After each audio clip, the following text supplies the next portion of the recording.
you like about the response? I just loved our competitive spirit. You know, I thought Pittsburgh was a better team in the first period, and I thought we were the better team in the second and third. You know, I thought, and it started with our compete level.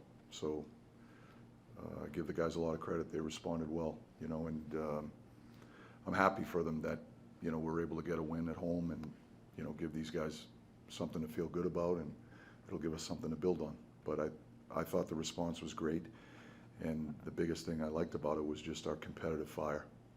It was your first look at Cardier. What did you think he brought? He brought, you know, he came as advertised. You know, Drew talked to me about his motor and, you know, his ability to help us in the puck pursuit game, getting in on the forecheck, disrupting plays, making it hard on defensemen's, you know, opponents' breakout options, things of that nature. He has some physicality to his game. We didn't use him on the penalty kill tonight, but I would anticipate getting him involved with that moving forward. It's just hard. We haven't had a chance to really work with him yet with that, so I didn't want to put him in a tough spot. But moving forward, I would anticipate him being involved in the penalty kill also. But I thought he had a good game for us, you know, for a guy that, you know, gets the news yesterday, travels all the way across the country, and then has to lace him up on a 12:30 game. That's not an easy thing to do. But I thought he played really well.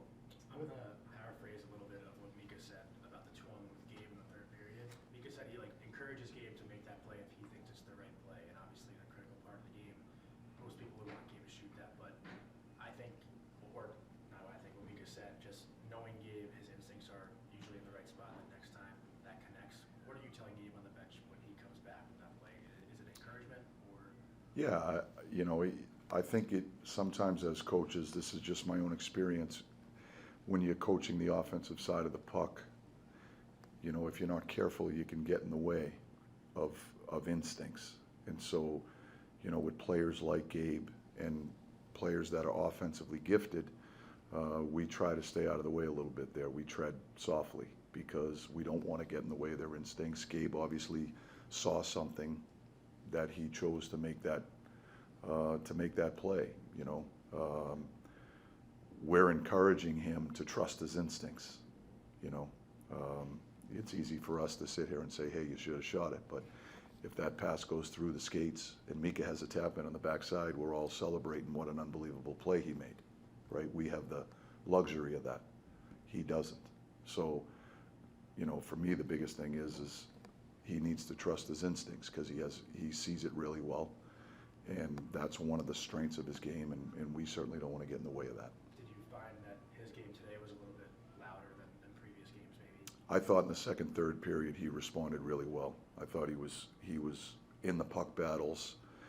You know, for an undersized guy, he wins pucks. He has a good stick. He uses his brain and his stick skills, his quickness, to win puck battles, and you know, and he plays the game with courage. He'll go to the blue paint. He's engaged in the battle areas down low in the corners, and you know, I thought he won pucks.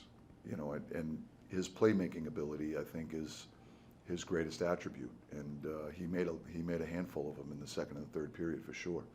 We utilized him in the overtime. Makes a great defensive play on Malkin, who's, you know, not a small guy, you know, and so. We really think his game is coming. We're trying to help him grow his game in different aspects. But as I said, the biggest thing for me that we were pleased about was just how he responded in the second and the third. It's not easy as a young player, you know, to play with the types of players that he's playing with, JT and Mika. There's an expectation there when you play with players like that. And what I'll tell you is Mika and JT both, they really like Gabe and his game. They like playing with him because they see what we see. They see his offensive instincts, his ability to make plays. And, you know, he's still learning on the job, so to speak. So some of his skill set is still really raw, but everybody can see what he's capable of.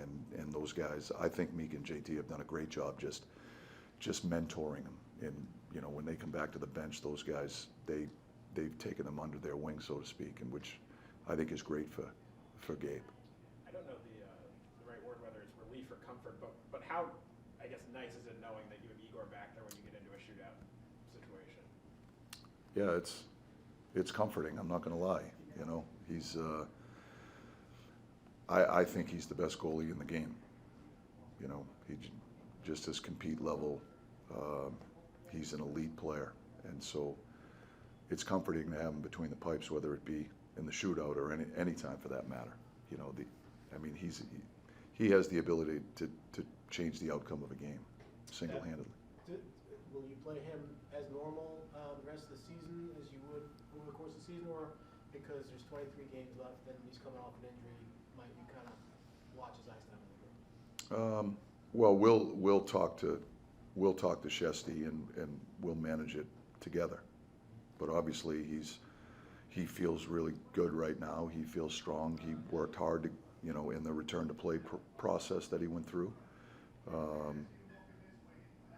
And so, but as far as what his workload looks like moving forward, I don't know that I can give you. I don't think I can give you a definitive answer there. He's going to play. I'll tell you that. The third line gave you a big depth goal, and it seemed like really good puck movement. Just what did you see out of that group on that play? Well, it was a great play. It starts with a puck battle in the corner. It's a stalled puck. You know, there was. What I liked was just a collective effort. You know, we talk about having three close, making sure we don't get outnumbered in those situations. So those guys work together to win that puck. You know, they beat people off the walls going to the back post. It's a really heads-up play. I think it was Foxy, wasn't it? That it might have been Vladdy. I can't remember where. It was a lefty. Yeah. Was it Vladdy? Yeah. So you know, he finds the backside stick coming off. If you can beat people out of the corner like that, there's opportunities on that backside when you get into those circumstances. And I thought it was a really heads-up play by Vladdy. And a great play by those three guys down low. And it starts with just winning puck battles. So when I talk about competitive spirit, you know, that's what we're talking about. I'm assuming your focus is elsewhere when this happened, but after Vinny scored in the shootout, the whole building was chanting USA. I'm not sure if you even kind of took that in. Oh, I didn't hear that. Yeah. We were trying to figure out, you know, an order of. Who's going next? Yeah, but you know, we have a list of where we're at, but you know, we've got a lot of new players here that you know, and so we were kind of talking about the. It was before JT even went out. It was Yeah. after Vinny scored. Yeah, no, I know, but trust me, those conversations start early. So. I guess will you go back and try to hear it now? Or you know, just the effect of, again, we can talk about it. Yeah, it's really cool. You know, I just think it's, you know, those types of reactions, I think, is an indication of the impact that Olympic team had in winning the gold medal on the United States. And so, you know, I think I said that to those guys when we were over there. I said, I don't think you realize, you know, the impact that you're having, you know, on the country, you know, in so many different ways. They will, I'm certain they will inspire the next generation of young players in the United States because of what they were able to accomplish over there. But they inspired the nation in so many different ways. You know, sports has a unique ability to unite people around a cause like that. And so I think an experience like that, when you're able to win the gold medal, especially in the manner in which we did it, I think it has an incredible ability to unite the nation. And so when you hear chants like that and things of that nature, I think those are all just indications of it. For me, it's just affirmation that team and those players had a remarkable impact on the country. And how cool is that?